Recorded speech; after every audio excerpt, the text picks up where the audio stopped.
kelompok 5 yang beranggotakan saya, Intan Kusuma dengan NPM 23200-208 dan rekan saya Tiara Renata dengan NPM 23200-205.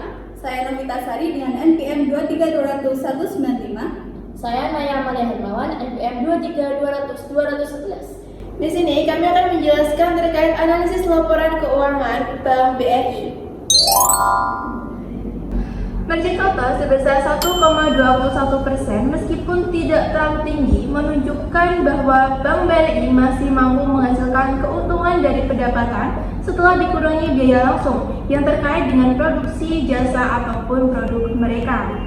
Meskipun angka ini berasal dari data industri, bukan data spesifik dari perusahaan, ini memberikan gambaran bahwa margin kotor bank masih positif dan tidak berada dalam posisi kerugian.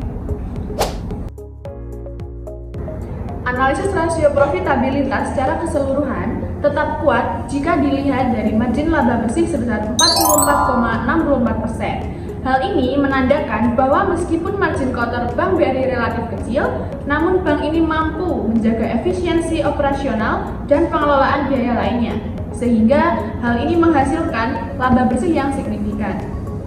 Dalam konteks ini, Bank BRI menunjukkan kemampuan yang baik dalam mengelola pengeluaran dan memaksimalkan keuntungan dari setiap transaksi, yang merupakan sinyal positif bagi investor.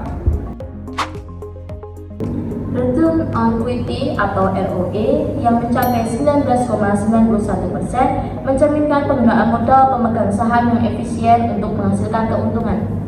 Sementara Return on Asset atau ROA sebesar 3,21% menunjukkan bahwa aset yang dimiliki bank digunakan dengan efektif.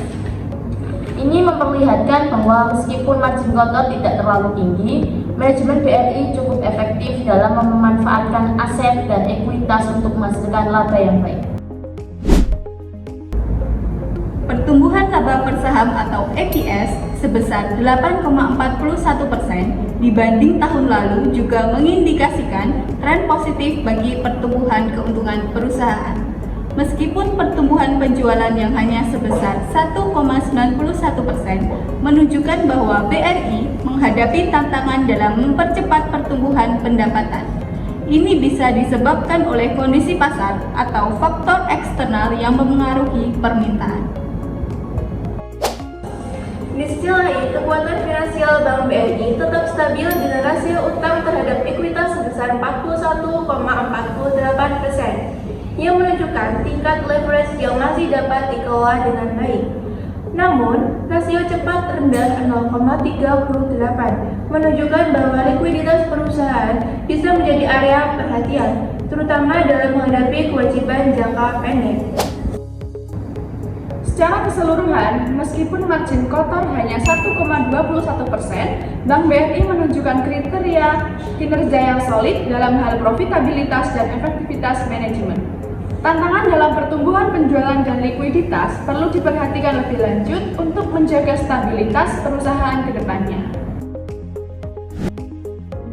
CIR atau Corporate Internet Reporting pada tahun 2023 sebesar 37,74% dan di tahun 2022 sebesar 41,95%. Dinilai Bank BRI cukup mampu melakukan efisiensi operasional dengan pertumbuhan pendapatan yang baik dan konsisten. LDR (Loan to Deposit Ratio) di tahun 2023 sebesar 84,73% dan di tahun 2022 sebesar 79,17%. Dinilai bank mampu memenuhi kewajiban jangka pendek, mampu mengoptimalkan kreditnya dan mengurangi resiko. Capital Adequacy Ratio atau CAR dengan nilai 24,6%. Artinya modal yang tersimpan untuk mengatasi kerugian Bank BRI cukup baik. Yang kedua, Net Interest Margin atau NIM dengan nilai 6,84%. Artinya kemampuan Bank BRI dalam menghasilkan pendapatan bunga bersih lumayan baik karena lebih dari nilai minimum 6%.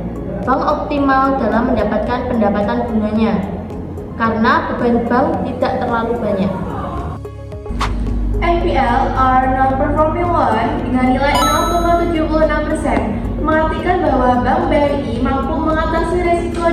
pinjaman bermasalah dari total kredit yang disalurkan, mengartikan juga bahwa tidak ada resiko tinggi.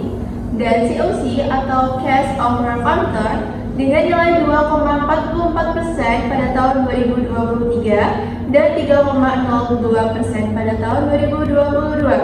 Artinya, beban dari cost kredit yang disalurkan menurun. Sekian dari kami, mohon maaf apabila ada salah kata. Wassalamualaikum warahmatullahi wabarakatuh.